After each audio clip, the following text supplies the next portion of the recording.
ये कहानी है राहुल की। राहुल गांव के चौधरी साहब का बेटा था, जिन्हें पैसों की कोई कमी नहीं थी। वो बस चाहते थे उनका बेटा अच्छी तालीम हासिल करके पढ़ा लिखा अफसर बन सके। इसीलिए उन्होंने राहुल को पढ़ने के लिए शहर भेज दिया।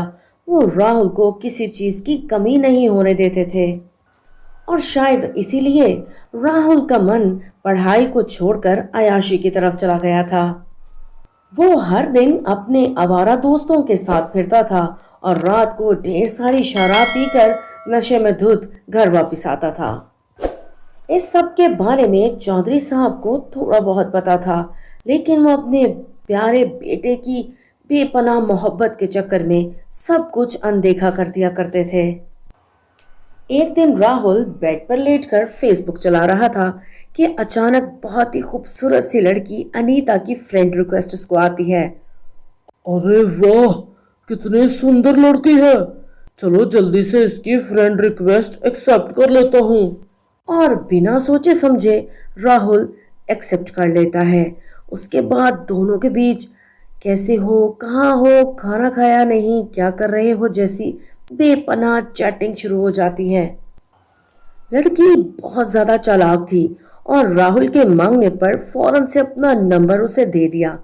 अब उन दोनों की बात फेसबुक पर नहीं, बल्कि लाइव मोबाइल पर वीडियो कॉल में हुआ करती।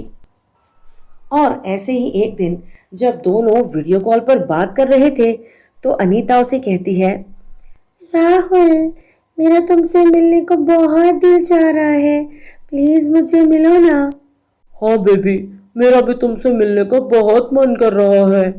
तो ठीक है ना राहुल, मेरी फ्रेंड है ना, वो अपने गांव गई हुई है, तो कल तुम मेरे एड्रेस पर आ जाना। और तुरंत ही अपना एड्रेस राहुल को सेंड कर देती है। ठीक है बेबी, कल दोपहर को मैं पहुंच जाऊंगा। और अगले दिन दोपहर को फिक्स टाइम पर राहुल अनीता के घर पर पहुंच जाता है और जाकर देखता है अनीता काफी सज धज कर बैठी उसका इंतजार कर रही होती है और बहुत खूबसूरत भी लग रही थी। तभी राहुल उसे कहता है, ओ माय गॉड बेबी, तुम तो बहुत खूबसूरत हो। वीडियो कॉल से कहीं ज्यादा प्यारी लग रही हो तुम। और थैंक यू बेबी। और इतना कहने के बाद अनीता जल्दी से राहुल को हग कर लेती है और उसे किस करने लगी। अनीता को किस करता देखकर राहुल थोड़ा सा नर्वस हो गया और वो भी ज्यादा चिपक गया अनीता के साथ। फिर उन दोनों के बीच सारी दूरियां मिटने लगीं और सभी लिमिट्स वो क्रॉस करने लगे। और ठीक 1 घंटे के बाद राहुल वहां से वापस चला गया। राहुल को वापस आने के बाद ये अंदाजा नहीं था कि वहां ऐसा कुछ हो जाएगा, इसलिए वो काफी परेशान भी था। और फिर अगले दिन अनीता की कॉल राहुल को आई और उसने कहा, हेलो राहुल, कैसे हो? मुझे 20,000 रुपए की बहुत ज़रूरत है, प्लीज़ मेरे अकाउंट में भेज दो। हाँ ठीक है बेबी, मैं कर देता हूँ ट्रांसफर। और राहुल ने बिना सोचे समझे ही अनीता के अकाउंट में 20,000 ट्रांसफर कर दिया। 1 हफ्ते के बाद दोबारा अनीता की कॉल आती है और अब की बार वो 2 लाख रुपए की डिमांड करती है। क्या? 2 लाख रुपए? अरे पिछले ही हफ्ते तो पैसे दिए थे मैंने तुम्हें। इतने पैसे तो नहीं है मेरे पास अब। और ये बात सुनकर अनीता ने अपनी असलियत दिखाना शुरू कर दी। असल में अनीता एक बहुत ही चालाक किस्म की लड़की थी, जो अमीर लड़कों को फंसाती थी और उनसे पैसे लूटती थी। अब तक वो बेतहाशा लड़कों को फंसा चुकी थी और ढेरों पैसा खा चुकी थी। जब राहुल ने पैसे देने से मना कर दिया, तभी अनीता उसके व्हाट्सएप पर कुछ पिक्चर सेंड करती है और वो तस्वीरें उस वक्त की थीं जब वो दोनों मिले थे, और वो उन तस्वीरों के जरिए उसे ब्लैकमेल करना शुरू कर देती है।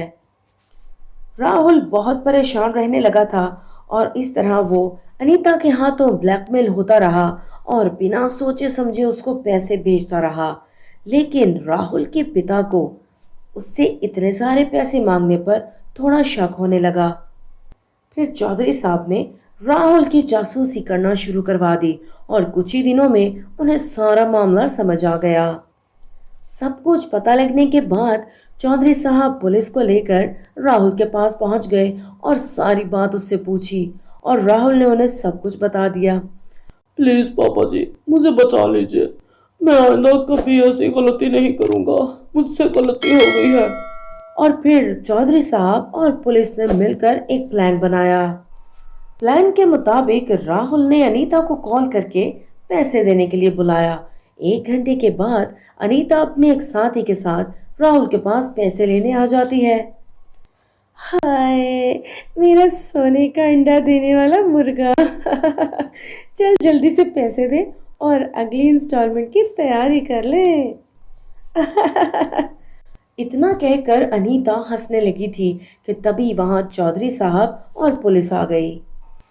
चल थाने में, तेरी सारी इंस्टॉलमेंट्स मैं भरती हूँ। और उन दोनों को पकड़कर जेल में बंद कर दिया और उन पर केस कर दिया। तो दोस्तों, कहानी आपको कैसी लगी कमेंट में जरूर बताइएगा।